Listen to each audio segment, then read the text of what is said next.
Pranav! Pranav Sri Shankar! I heard echoing throughout my brother's large house. I glanced at the clock next to my bed. It read 7:30 a.m., April 3rd, 1999. I then realized my brother's wife had been calling me to come down to eat tiffin before they had to drop me back to my parents' house.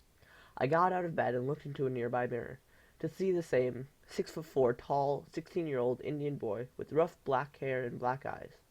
I wasn't sure what I was expecting to see. I quickly dressed into my blue and white school uniform. Pranav! I heard my auntie scream once more. I rushed down their clean, white carpet stairs and reached their dining table. They had shiny silver forks and spoons, and sparkling plates which I felt bad to eat on. I tried to use the fork and spoon to eat my dosa, but every time I tried to cut it, it would always slip away. I quietly used my hands to rip the dosa to pieces and ate it quickly so my brother wouldn't notice. It was sweet and warm with a slight spice. I admired my auntie's cooking. After I finished, I grabbed my ripped school bag and clothes bag and packed them into the trunk of my brother's old 1980 Maruti Swift.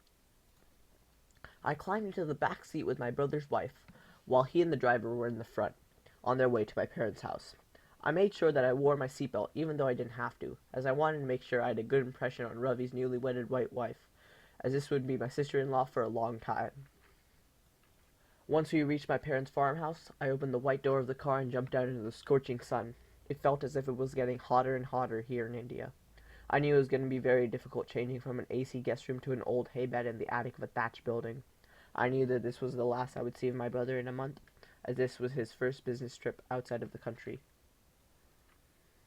I gave him a big hug, thanked his family for being so nice, and slowly made myself towards my house. I walked in, and unpacked all of my clothes, and just fell asleep from exhaustion. I woke up to the tapping of water dripping out of our thatch roof. It sounded like the old clock I had heard in a white man's house. I got up to hear the rooster crowing from its place on the molding wood fence. I climbed down the shaky wooden ladder, connecting my room to the ground. The questions and options continued to fill my head. The thought of disappointing my father continued to burn in the back of my head like a hot pin. I still asked myself, which one was better for me? That girl loved me, and I knew that my father wanted me to marry her, as that was the only way we could survive the next few years. Pranav! Pranav, you bloody idiot! What is taking so long? Come eat quickly or else you won't eat supper!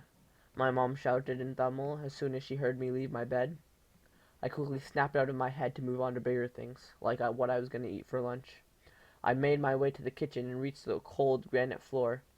I sat down on the ground, and Amma dropped a banana leaf onto it. I quickly cleaned it off with water to make sure to wash off any bugs that may have been crawling on it. Amma placed 2 round idlis and poured some sambar on top of them. The steam reached my face, and I could feel the water condensing on it. I swiftly ripped the food apart and ate it quickly. I tasted the spicy gravy with the sweet idli. I kept thinking about Stanford and my dream of becoming a computer engineer. The things I could achieve if I ever reached that goal. I quickly got up after finishing the hot food and got ready for class. I grabbed my ripped school bag and quickly walked towards the front door to put on my new shoes. I started my 1-hour walk to school through the mud and through the shade of the tall coconut trees. Abdul Kalam, the scientist. Something about him was just so fascinating and exciting that I always wanted to follow in his footsteps. He always talked about the things that people could do, and without the help of others, they would not succeed. I knew that my parents didn't care for my education, and cared more if I could carry the heavy milk bucket from the cow into the house. But that didn't feel right for me. I knew that there was a place meant for me, and being on a farm was not it. Pranav! Pranav! What are you doing? Pay attention! What is the capital of America? My teacher, Priya Sharma, barked at me in Tamil. I quickly replied, Washington, D.C., ma'am. She reached for her heavy metal ruler on her offset wooden desk. She replied, You're lucky you're smart, and continued with something about Jorge Washington. I exited my school with the same frown I came into it with. While I was walking home, I saw Roshni again. My hand automatically started tapping against the side of my pants as soon as I set eyes on her. She had this beautiful new white dress. She was bantering with her friends. As soon as she saw me, she ran over, hugged me, and then continued on her way. I could smell the artificial peach perfume she used. It ran up my nose with a scorching pain and caused me to breathe through my mouth. It burned the inside of my nose. I managed to smile, turned around, and continued home. I knew that Roshni's dad was rich, and that marrying her would mean that my family would also have enough to do things that they want and be open to new ideas. I also thought about education after marriage, but I soon realized that it would be wrong if I didn't have a job once I was married. I also thought about Ravi. What would he do? How would he act? I knew that he achieved his goal of being a landowner and making sure he would have enough money to support Daddy and Amma. But what should I do? There's only one person in the world that I could consult and trust with something like this.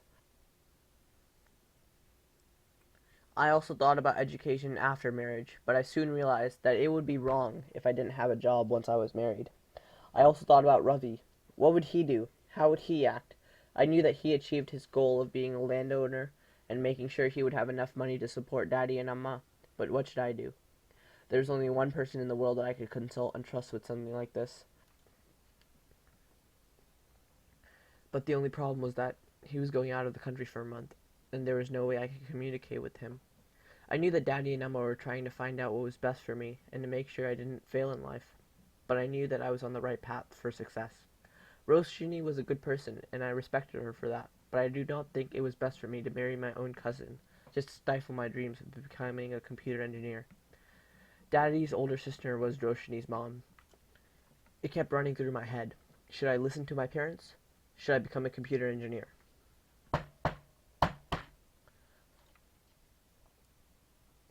I heard on the cold, raining day in June. Alma leaves her bed to come see who or what is at the door for the third time today. This day was the day my brother was scheduled to come back from his trip.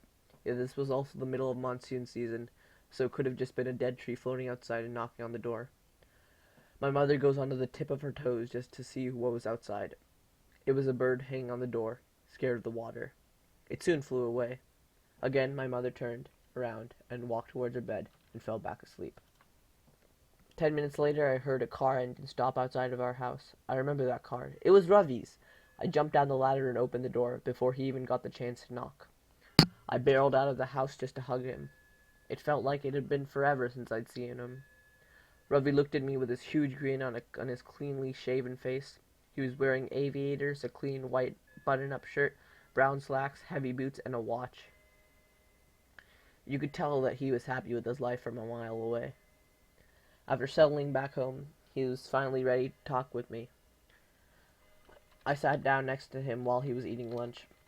He looks at me and asks, "What's wrong?" I jolted back, surprised at his sudden question. "How did you know something was wrong?" I asked him.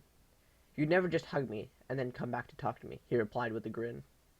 I then asked him, What do you think about computer engineers?" He looked at me, then looked to see if the door was locked. He then quietly whispers, "Is that what you want to become?" I could see the worry in his eyes, unsure whether to support me or to turn me down. I quickly acted like I thought about it, even though I knew exactly what I was going to say. "Yes," I whispered. He looked at me with a concerned face. He got up, cleaned off his plate, walked to his bags, and came back with a letter of application, an American stamp, a new laptop, and $100 American. He packed them all into my bag and said with a grin, "I was just waiting for you to ask." I couldn't tell whether to laugh or cry. I was so excited to actually have the chance to apply to a college and do the things I wanted to do. I knew there was something else that I wanted to ask him, but it rushed to the back of my head and my body filled with relief. I immediately took all the supplies and went to work. I knew that the college wouldn't accept me if they didn't understand my life and my problems I was coming from. I wrote for hours and hours, trying to make sure I used correct grammar and made sure that I said as much as I could in that 1,000-word limit. I kept asking my brother what he thought about my writing and if I should make any changes. "It's great," or "Keep it up," are the only things he told me. He tried to help me as much as he could, but I could tell he didn't know what to say, and I knew in the end I had to write it. And that one day, I wrote the entire essay in a span of 5 hours. I sat on a rough thatch mat without moving for the entire time. I nervously tapped the side of my computer, trying to think of things to say. I would write a paragraph, read it, then delete it. I would write it again and again. I kept thinking about what I was going to say and the things I was going to leave out. I sat on the mat trying to imagine what the college wanted me to say. Maybe I should talk about my family. I shouldn't talk about Roshini. I had to filter and fit my life into 1,000 words. My brother walked by occasionally, asking how I was doing and if I needed any help. He said that he would send this directly to Stanford University in America, and that I could become an engineer. I went back to writing, making sure that my writing could explain my life and goal, while getting me into the college because of myself and not my birthplace or income. Once I had completed it, I gave it to my brother, trusting that he would send it. A huge weight had been lifted off of my back, knowing that I had tried, knowing that I had a chance to reach my goal. A few months later, "Amma! Amma!" I hear someone scream from outside. I rush outside, hoping to help whoever was in trouble. I push open the large wooden door, unsure of what was happening. It was my brother. He held a ripped envelope and a letter with red ink. His eyes grew with rage as he continued to read. He muttered, "What did I do? I followed all the rules." He showed Amma the paper. She read it out loud. It was a letter termination for his job. He immediately ran inside and collapsed in a chair. I didn't know what to say. I just looked at him, unsure whether to comfort him or to help him move on. He looked at me and said, "I will send the letter. You already have the money. It is your choice." I ran back inside, got back into bed, and collapsed. I didn't know what to do. I was confused and alone. 3 months later, I got a letter from the university. They said I was accepted and that they understood my situation and would pay for everything. As soon as I knew, I told my parents and Ravi. My parents were furious. I knew they would get over it. I just kept thinking, maybe this could change my life. Maybe I should say yes.